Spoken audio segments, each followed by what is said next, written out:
Hello everyone. In this video we shall study the 8th chapter of English Moments class 9 and the topic or the heading of the lesson is a house is not a home. मतलब एक मकान घर नहीं हो सकता. This story reflects the challenges of being a teenager and the problems of growing up. इस story में बात हो रही है एक टीन एजर मीन्स 13 से 19 के बीच का बच्चा होना क्या मायने रखता है, क्या चैलेंजेस होते हैं और क्या प्रॉब्लम्स होते हैं उनकी बढ़ती उम्र के साथ. There are changes mentally, physically, emotionally. तो how does the author overcome his problems. अभी जो ऑथर है वो कैसे अपने प्रॉब्लम से पार पाता है, that is going to form the matter of the story. It's written his problems. My first year of high school felt awkward. After leaving junior high at the head of my class with all the seniority the upper grade levels could afford me, it felt strange starting over the freshman. Author का कहना है कि उसके high school के शुरुआती साल जो थे, जो पहला साल था, वो काफ़ी अजीबोगरीब था. जूनियर क्लासेस में काफ़ी अच्छे प्लेस से पास आउट करने के बाद जब वो एक फ्रेशमैन के रूप में पहुंचा तो उसे काफ़ी ऑकवर्ड फील हुआ. स्कूल उसके पिछले स्कूल से लगभग 2 गुना बड़ा था और इससे भी बुरी बात क्या थी कि उसके जो क्लोजेस्ट फ्रेंड्स थे उन सभी ने अलग अलग हाई स्कूल्स चुन लिए थे. As you also might choose if after passing class 10th you would have to choose science, commerce, arts and so on. So that would be that when you will be losing your friends one by one because they will be opting different fields. I miss my old teachers so much that I would go back and visit them. अभी author का कहना है कि वो अपने old teachers को इतना miss किया करता कि वो वापस जाता उनसे मिलने के लिए. वो उसे इनकरेज किया करते कि मैं स्कूल के एक्टिविटीज़ में पार्टिसिपेट करूं ताकि मुझे नए लोगों से मिलने और दोस्ती करने का मौका मिले. उन्होंने ही मुझे बताया कि समय आने पर मैं उन सब के साथ घुल मिल जाऊंगा और एडजस्ट भी कर पाऊंगा. They made me promise that what should happen I would still come by and visit them from time to time. उन्होंने ये भी प्रॉमिस किया कि जब भी मुझे समय मिले मैं स्कूल आकर मिल सकता हूँ. लेकिन इनके पीछे उनकी साइकोलॉजी थी कि मुझे वो ये बताना चाह रहे थे कि तुम अपने स्कूल की एक्टिविटीज़ में पार्टिसिपेट करो, तुम वहीं इतने घुल मिल जाओगे कि तुम्हें स्कूल आने की ज़रूरत भी नहीं पड़ेगी. One Sunday afternoon, not long after I had started high school, I was sitting at home at our dining room table doing homework. It was a cold and windy fall day. एक रविवार की दोपहर हम लोग अपने कमरे में बैठे मैं अपना होमवर्क कर रहा था. वेदर काफ़ी ठंडा था, हवाएं तेज़ चल रही थी और हमने घर में ही आग जला रखी थी. एज़ यूजुअल मेरी जो रेड टैबी कैट थी वो मेरे सारे पेपर्स के टॉप पे बैठी थी, लेटी थी और occasionally sweating at my pen for entertainment से. कभी कभी वो मेरे कलम से खेल भी लिया करती. She was never far from me. वो मुझसे कभी दूर नहीं होती. I had rescued her when she was a kitten. मैंने उसे बचाया था जब वो एक छोटी सी बिल्ली थी. And somehow she knew that I was the one responsible for giving her the good life. और कुछ हद तक उसे भी पता था कि आज अगर वो एक अच्छी लाइफ एंजॉय कर पा रही है तो उसके पीछे मैं रिस्पॉन्सिबल था. मेरी माँ फायर को लगातार तेज कर रहती जा रही थी, उसमें कोयले डालती जा रही थी ताकि घर नाइस और वार्म रह सके. अचानक मुझे काफ़ी स्ट्रेंज गंध मिली और तब मैंने देखा कि हमारे घर के सीलिंग्स, कमरे की छत से धुआं निकलता जा रहा है. The smoke begin to fill the room so quickly that we could barely see. Smoke कमरे को इतनी तेजी से भरता जा रहा था कि हम कुछ देख भी नहीं पा रहे थे. Barely see. Groping our way to the front door, we all ran out into the front yard. सामने के दरवाजे से बाहर निकलते हुए हम अपने घर की फ्रंट एरिया में पहुंचे. By the time we made our way outside, the whole roof was in flames and it was spreading quickly. I ran to the neighbors to call the fire department while I watched my mother run back into the house.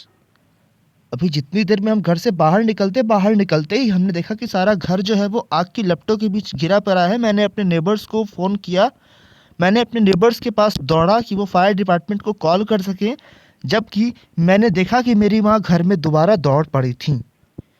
My mother then ran out of the house carrying a small metal box full of important documents. She dropped the case on the lawn and in a crazed state ran back into the house. उन्होंने घर में से एक छोटा सा metal box निकाला, शायद जिसमें इंपॉर्टेंट डॉक्यूमेंट्स थी।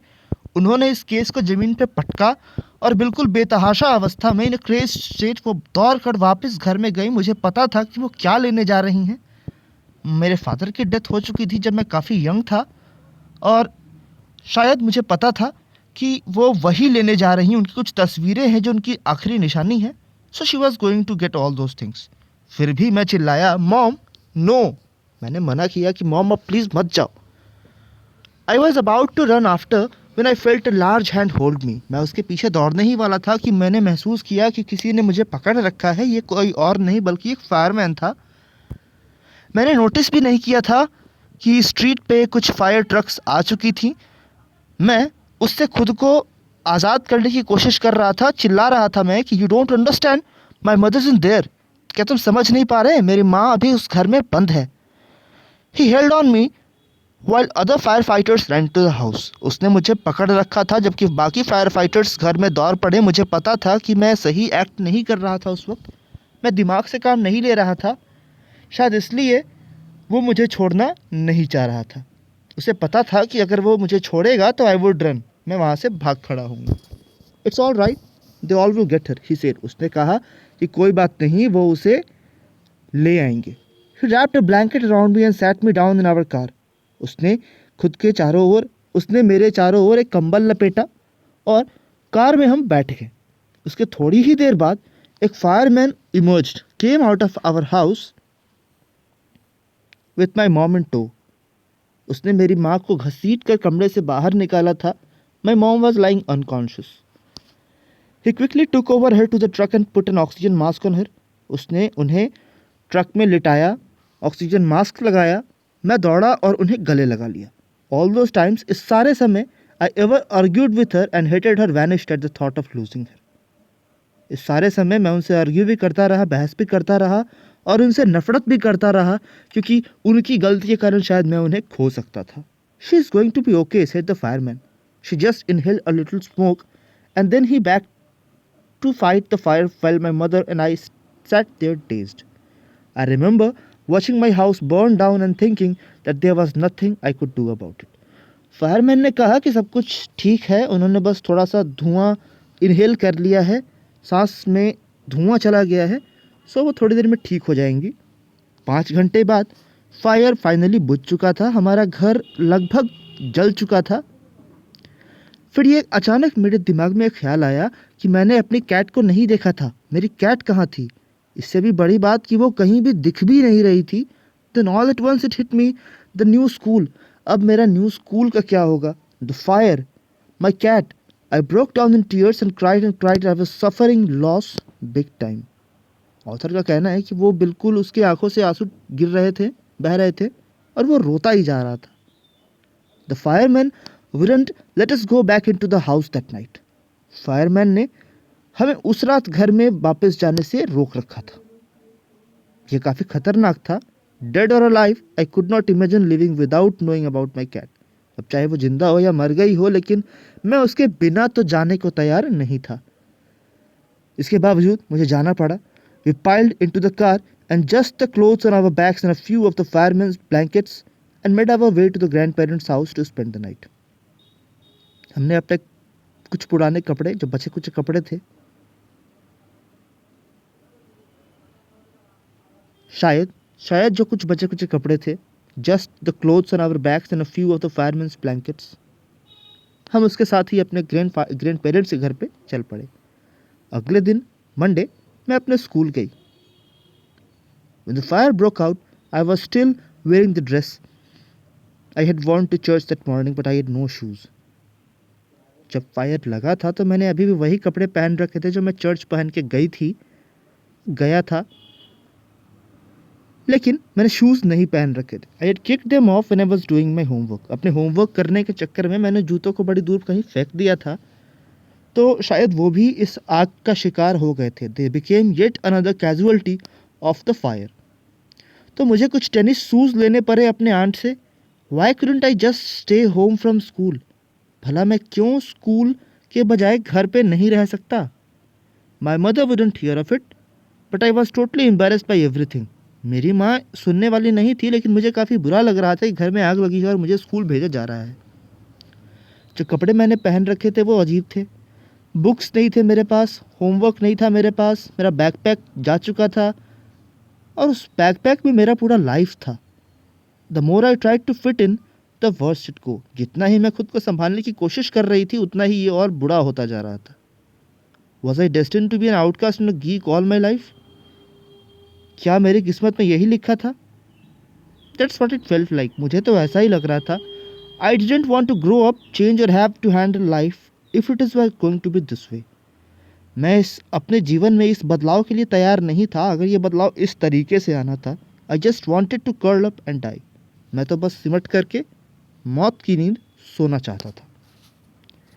I walked around school like a zombie. बिल्कुल किसी ज़ॉम्बी की तरह स्कूल गया, फटे पुराने कपड़ों में। Everything felt surreal.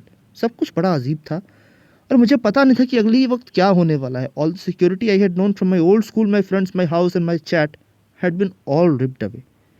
अभी जीवन में जितने भी अच्छे समय मैंने देखे थे अपने ओल्ड स्कूल के साथ, अपने फ्रेंड्स के साथ, अपने घर में अपनी कैट के साथ, वो सब मुझसे छीने जा चुके थे। रिप्ड अवे मीन्स छीना जाना। When I walked through what used to be my house after school that day, I was shocked to see how much damage there was. अभी जब मैं स्कूल से घर लौटते वक्त मैंने अपने उस पुराने घर को देखा तो मैं पूरी तरह से शॉक हो गया डैमेज देखकर। जो कुछ भी जला नहीं था वो वाटर और केमिकल्स जो कि उन्होंने आग को बुझाने के लिए इस्तेमाल किया था उसमें बर्बाद हो चुका था। Only material things not destroyed were the photo albums, documents, and some other personal items that my mother had managed to heroically rescue, but my cat was gone and my heart ached for her. उसका कहना है कि जो कुछ भी बची हुई चीज़ें थीं वो वही थीं जो फ़ोटो एल्बम्स, डॉक्यूमेंट्स और कुछ एक पर्सनल चीज़ें जो कि उसकी माँ ने किसी भी तरीके से बचा लिया था। There was no time to grieve. लेकिन दुख मनाने का भी समय नहीं था। My mother rushed me out of the house. We would have to find a place to live and I would have to go buy some clothes for school. मेरी माँ ने घर से मुझे बाहर निकाला और हमारे पास रहने को भी कोई जगह नहीं था। हम अपनी दादा के घर पे ही रह रहे थे, तो हमें we would have to find a place to live. हमें घर भी ढूंढना था और हमें कुछ कपड़े भी खरीदने थे।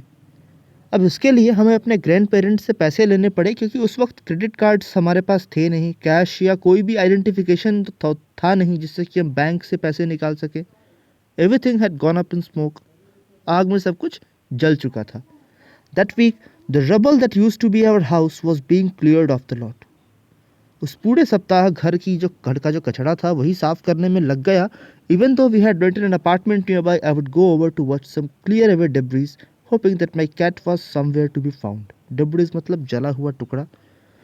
तो जब कभी, हालांकि हमने घर अपार्टमेंट में ले रखा था बगल में ही, लेकिन फिर भी मैं जाया करता सिर्फ ये देखने के लिए कि शायद मेरी कैट वहाँ पर बची हुई हो, लेकिन वो जा चुकी थी।